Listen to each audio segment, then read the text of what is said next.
శివుడి చేతిలో ఉన్న త్రిశూలానికి అర్థం మీకు తెలుసా?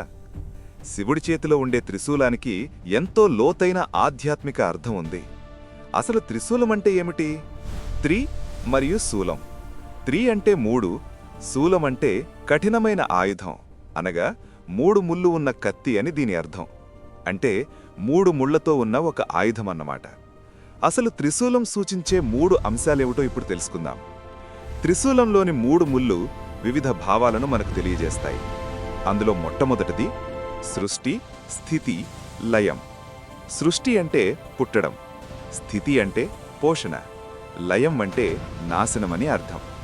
ఇక రెండవది గతం, వర్తమానం, భవిష్యత్తు. కాలంలోని 3 దశలు మనకు సూచిస్తుంది.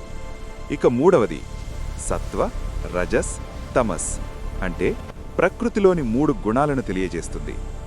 ఇకపోతే ఇచ్ఛ, జ్ఞాన, క్రియాశక్తులు.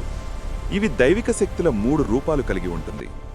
త్రిశూలం చెడు, అహంకారం, అజ్ఞానం వంటి ప్రతికూల భావాలను నాశనం చేసే శక్తిని సూచిస్తుంది.